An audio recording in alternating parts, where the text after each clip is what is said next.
Steve said confidently. I built that house, so it belongs to me. Now you have to leave, even though we're splitting up. I don't think you can manage on your part-time pay. Steve chuckled as he showed her the divorce papers. My name's Katie. I'm 33 years old.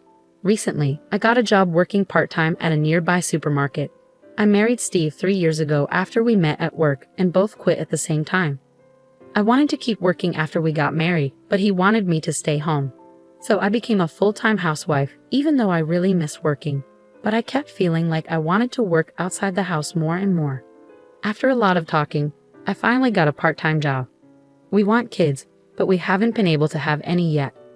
I really wanted a cat as a pet, but Steve really doesn't like them, so I sadly had to give up on the idea. Steve used to want me to stay home all the time, but he got mad when I started working part-time and started complaining about everything I did. You went to work again today, huh?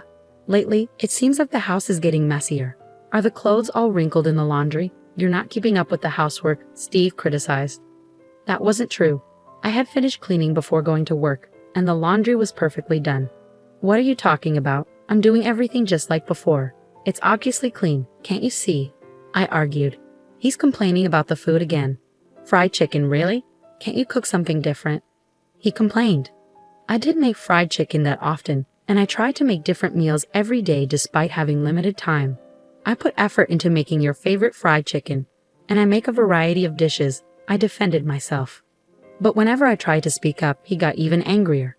Are you saying you're too busy because of your part-time job? You're just pretending to be busy. Don't act like your job is important when it barely pays anything, he scolded. You're only working because you're selfish. Your earnings were fine to begin with. Make sure you do the housework properly. Don't make excuses about not having time. It's embarrassing to work so hard for such a low wage. Steve always insulted my job with hurtful words. He used to say he wanted me to be a housewife so people wouldn't think we were struggling financially. But he constantly belittled my part-time job, bragging about how he made enough money that we didn't need to worry about expenses. Being constantly insulted for my work with such cruel words was unbearable. Every day, his words made me furious. One day, we decided to go visit Steve's parents' house, where we hadn't been in a while. Even though I had been annoyed with Steve for a long time, I was glad to get out of the house for a change. I didn't know what would happen when we got to his parents' house. After driving for a few hours, we got to Steve's parents' house. His mom, who lived alone, welcomed us with a smile. After dinner, which she cooked, Steve went out to play slot machines. While washing dishes with my mother-in-law, her mood changed. She wasn't as calm as before, and her face looked serious. As I made coffee, wondering what was wrong, we sat on the sofa, and she started talking. Katie, according to Steve, you're working part-time. Why do you need to work when he has a good job? Also, he says you're not keeping up with the housework because you're too busy with your job, she said. I was taken aback by her sudden words. No, that's not true. I'm handling everything just fine, I responded. My mother-in-law acted surprised, saying, Oh, I've heard from Steve about how bad you are at housework. There's no point in lying. He's been dealing with this alone. He's exhausted from work, and it's sad that he has to come home to a messy house. You're not cooking proper meals, are you? Quit that part-time job. Your workplace won't miss you. They can find someone else. Your job is to take care of the house, okay? Focus on the house and support Steve properly from now on. Don't embarrass yourself as Steve's wife. My mother-in-law has traditional beliefs, thinking a wife should stay home. She got married right after school and never worked, always being a full-time housewife. Steve also grew up believing that's how a wife should be. That's why they both don't like the idea of me working outside. But my mother-in-law's words were too harsh. She not only dismissed my job. Those hurtful words really got to me. I was putting in so much effort at my part-time job, and everyone there was supportive and kind. It was a positive atmosphere, and I felt appreciated and relied upon.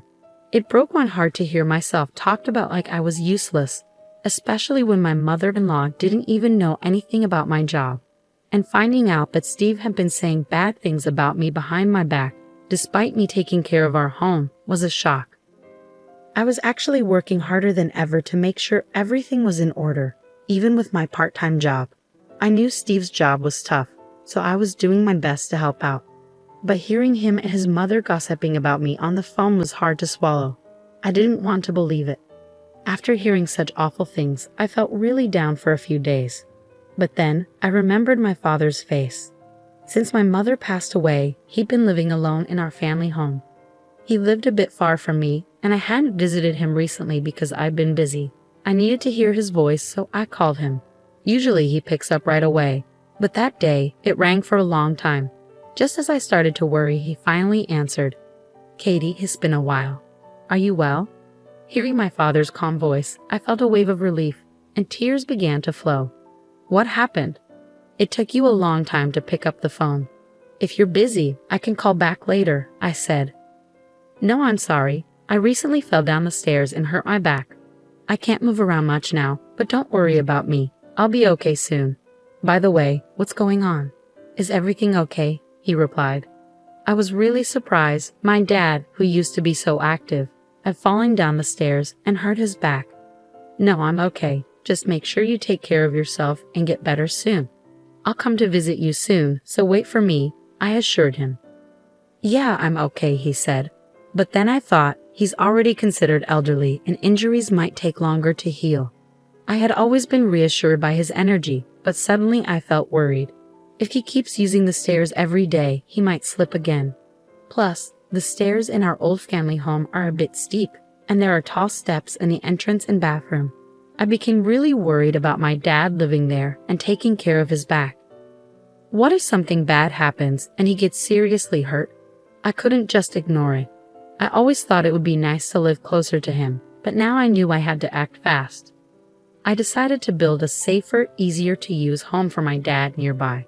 I had some money from managing apartments that my grandfather left me. Originally, it was meant for my dad, but he put it in my name just in case. He told me to keep it quiet from my husband. I had saved all the rent money until now. I wanted to use that money to build a new house for my dad. I felt really happy thinking about giving him such a great gift, especially since I hadn't been able to do much to help him before. Building the house would cost a lot of money, and I couldn't just keep it a secret. I needed to talk to Steve about it. I was nervous he might not agree and might get upset, but instead he said, "I understand. It makes sense to get him a new house, especially considering his age.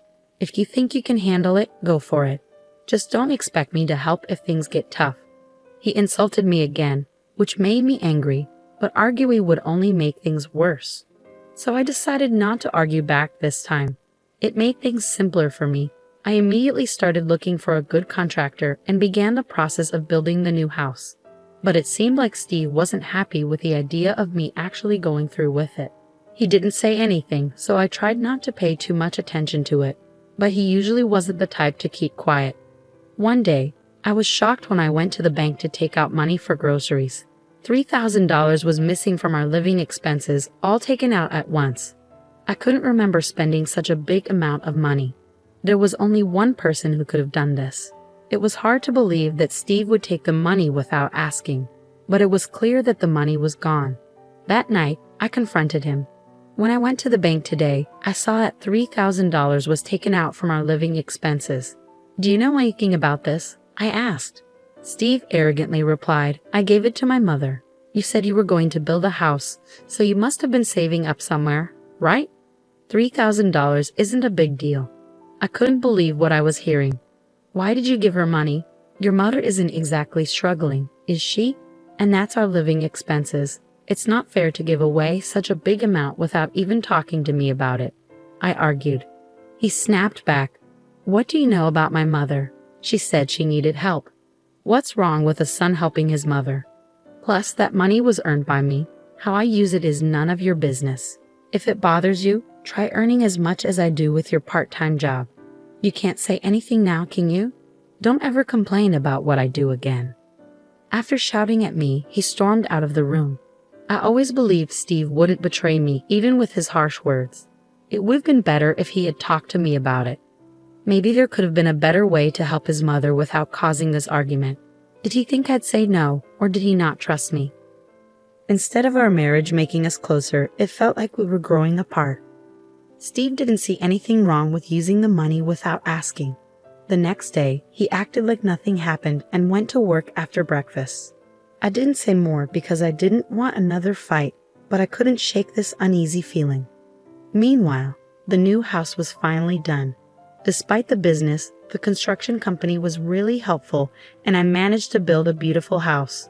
I asked my dad to pack some of his things, but I didn't want him to strain himself, so I hired movers to handle it all for him. With just 2 weeks left until moving day, I was filled with joy thinking about how I could do something special for my dad in the house I had built. On the day we planned to help my dad unpack in the new house, along with Steve, I tried to talk about the arrangements, but then Steve said something shocking. "Hey, that house isn't for your dad. It's going to be for my mom. I have the right to decide who lives in the house I helped build, so it's going to be my mom," he said firmly. I couldn't believe what I was hearing.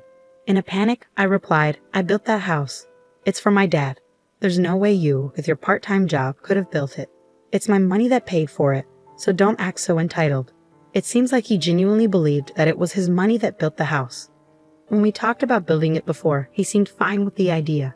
But now it looks like he planned from the start to make it for his mother, not my dad. That's really unfair. Now I have to prove that I used my own money to build it. I had no choice but to tell him about the rental income I'd kept hidden until now. I decided to come clean about it. "You're making up stories just because you want the house for yourself. If you're going to lie, at least make it believable," he scoffed. He didn't believe me at all and stormed off somewhere. I was at a loss, but I had to make him understand. While waiting for him to return, he came back looking incredibly angry and then said, "You tried to trick me, saying you built that house. You're a liar. That house is mine because I helped build it. You need to leave, even if we break up. I don't think you can survive on your part-time salary." I was speechless at the sudden turn of events. That house was built with my hard work, and being told to leave so abruptly was too much. "Sign this and get out tonight," he laughed as he slammed divorce papers on the table and headed to his room. His part was already filled out. After constantly putting me down, presenting the divorce papers like that was the lowest he could go. He must have done this awful thing to make me feel hopeless. Maybe he thought bringing up divorce would make me cave in and let his mother live in the house. But little did he know, I had enough money to live on my own without him. This was the final straw for me. I signed the papers and submitted them, then quickly packed my bags and left for my dad's house. My dad was surprised to see me arriving with so much luggage all of a sudden, but he warmly welcomed me in. After I explained everything that had happened, he patted my back and said, "You've been through a lot. You can stay with me in the new house." That would make me happy. Moving day came and everything went smoothly because I was there. We successfully moved in without any issues. I found it a bit strange that my ex-husband hadn't reached out after causing such a scene, claiming the house was his. But I tried not to worry about it because I didn't want to think about someone I was divorced from. A few days after settling into our new home with my father, something unbelievable happened.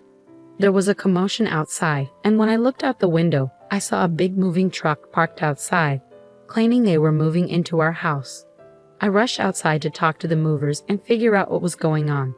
It turned out that the customer was actually my ex-husband, and he was planning to move in with his mother. They wanted to forcefully take over the house where my father and I were already living. Since we were divorced, he was basically a stranger to me now, and it would be a big problem if they just showed up like that. I felt a chilling kind of fear about my ex-husband's aggressive intentions. I explained the situation to the confused movers and asked them to stop their work. Then I talked to my father and quickly called the police. When I told the police what was happening, they confirmed that the house was my property. Since my ex-husband and I were divorced, he had no right to live there, and entering against my will could be considered trespassing. Soon, my ex-husband and his mother arrived. When they saw the police, they started to panic. It finally dawned on him that I was the one who built the house.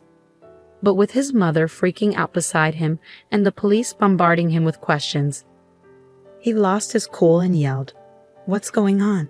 Why can't I live in this house?" Looking at him, I realized I was done dealing with such a person. But to protect my father and myself, I handed over the final piece of evidence to the police. Although the situation calmed down thanks to their intervention, I later heard that my ex-husband faced serious consequences. He was so serious about living in the house that he canceled his apartment lease and even sold his mother's house, leaving him with no place to go. With a breach of contract fee demanded by the movers and a truckload of belongings, he found himself stranded on the street with his mother. The final piece of evidence I gave to the police was footage of the verbal abuse, essentially domestic violence, that my ex-husband subjected me to. Unable to endure his abusive language any longer, I had installed surveillance cameras to record everything. The footage showed me diligently doing housework while he constantly spewed unreasonable abuse. Using this evidence, I managed to further corner him. I hired a lawyer and sued him, eventually extracting a settlement. The expenses from the moving chaos and the settlement depleted the money he got from selling his mother's house and his own savings. Now he and his mother are reportedly living in a rundown apartment. Word of this spread quickly at his workplace. Realizing there was something wrong with his character, his colleagues distanced themselves, and now he is isolated and frowned upon by everyone at the company. As for me, I finally got to adopt a cat. My father's back has completely healed, and we're discussing taking a trip with the cat. I also used the settlement money to open a shop dealing with cat goods. It was challenging at first, and there were failures, but gradually customers increased and the business is thriving. Every day is peaceful and truly enjoyable. I never thought that the action I took for my father's sake would lead to my own happiness. I truly feel that it was the right decision. Recently, there has been a happy development. A man who always comes to my shop and chats pleasantly has been particularly kind to both people and cats. We've made plans to go for a drive together. I'm going to live my life freely and enjoyably. I'm excited about the new happiness that's about to begin.